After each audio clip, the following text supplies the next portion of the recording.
Hello guys, you're welcome back once again to the channel. In this video, I'm going to be telling you guys how I brood 50 chicks.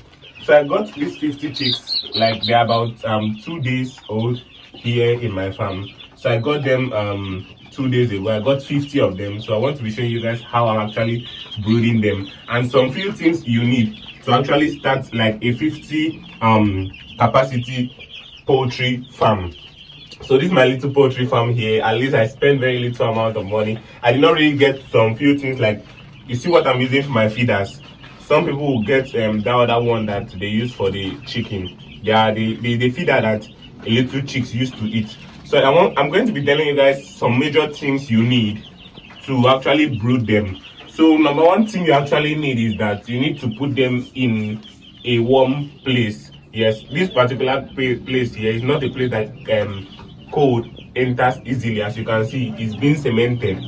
So put them in a very warm place, in a kind of place that when rain falls, rain won't enter, because this particular one here, cold can actually kill them. And another thing you also need is their feeders. This is what I use as their feeders. So what they eat is starter feed. There's what they call starter feed, there's what they call grower feed, and there's what they call the finisher feed. A lot of people use starter, then after starter, maybe after like 8 weeks or after like 1 month, they can actually change to grower, then they change to finisher, which is the pellet. But I just use just starter, then the finisher pellet. That's what I use. So for that, this bird just stay in my farm for 8 weeks. After 8 weeks, I sell them off.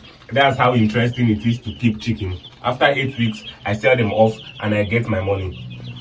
So this is what I use as my feeders when they are from like 3 weeks. From after 3 weeks, I'm going to change this. I have another feeder I'm going to be using after 3 weeks, the bigger feeder. So you need this, like something like this, to be putting their food when they are about 50. Then you also, as you can see, they are eating from here too. Then you also need their drinkers. This is their drinkers here, where you are going to be putting their water for them. As you can see, this water is not really white. I put in drugs for them for that water. I put anti-coccidiosis drugs for them. I use the embazine fort for them. The embazine fort also work for poultry and also for rabbit too, so you can actually use them. So what you can see in front of me here is a charcoal pot. As you can see, charcoal is inside. This is what keeps them very warm. This one is very, very important for the chicks. It's very, very important for these little chicks, so that you can actually keep them warm. So because when they are cold, all of them will come and gather here. And also to be keeping their cage always warm, to be keeping their house always warm. The house does not need to be cold. When this charcoal pot gets cold and the charcoal off, I'll put in another charcoal, then I'll blow it. It will become hot again, then I put it in. I can actually use this for after like 2 weeks, 3 weeks, then I take it out. By then they start growing big, then they can now be, or if I still want to favor them, I can leave it here till 1 month, then I take it out. So very quick one here. For these 50 birds here, they can eat about 8 to 9 bags within that 8 weeks. They can eat about 8 to 9 bags within that 8 weeks. They are going to stay here. So that 8 to 9 bags, a bag of pellet feed. A bag of pellet feed can actually cost you like 9,000 naira. A bag of feed can cost you like 9,000 naira. So let's say we are calculating 9 bags. 9,000 naira times 9 is almost let's just say plus or minus 9,000 naira times 9. Let's say times 10 is going to be 90k. Then times 9 is going to be like, okay, let's say 81,000. Yes, so 81,000 naira is what you are going to be spending for the feed, for their feeding. 81k for their feeding for that 8 weeks. So this is 50. All the 50 are still intact. For that 8 weeks, you can start selling them at about 4,000, 4,500. You can sell them 4,000, 4,500. Let's say you lost like because normally chicks mortalities used to be there. Let's say maybe you are still a novice, then you lost 10, which is actually a very big number for you to lose. You lost like 10, then you still have 40 intact. But for me, maybe I might lose like 5, then I still have 45. So let's be using 10 to calculate. Let's say you lost like 10, then you have 40. If you sell them at 4,000 at that 8 weeks, 10 is going to be 40k, 20 is going to be 80k, 60 is going to be 120k. Then that 40, you are going to be selling them at about 160k. So 160,000 naira. That's what you are getting after 8 weeks for 40 that you have sold out at 44k.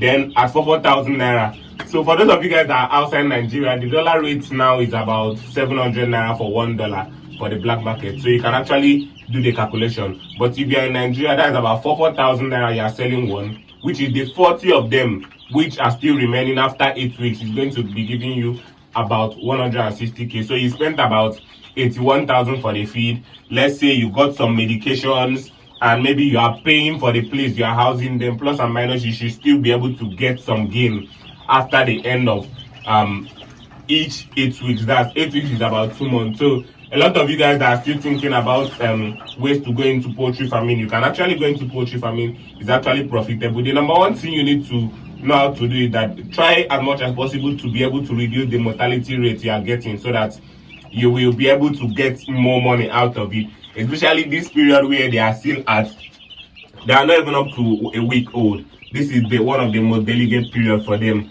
And also be careful of coccidiosis. Then be careful of the kind of people that come into your farm. Yes, be careful of the kind of people that come into your farm. Clean the cages very well. Clean the cages maybe once in a week. You should clean it. Make sure, like this one, they're still very small. That's why I've not yet put sawdust for this floor. I just use these bags for the floor. Then once in a while I just take it out, clean everything up, then I bring back the bags. When they have start pooping very big poop, I'm going to be using sawdust for all the floor of this. So you can see all of them are still very healthy.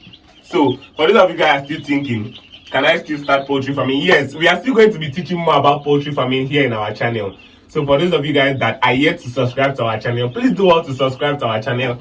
Turn on the bell notification, like this video. I hope you guys have learned something from this video. So thank you for watching this video. Thank you for always supporting our channel. And until next time, as I always say, do have a nice day and peace out.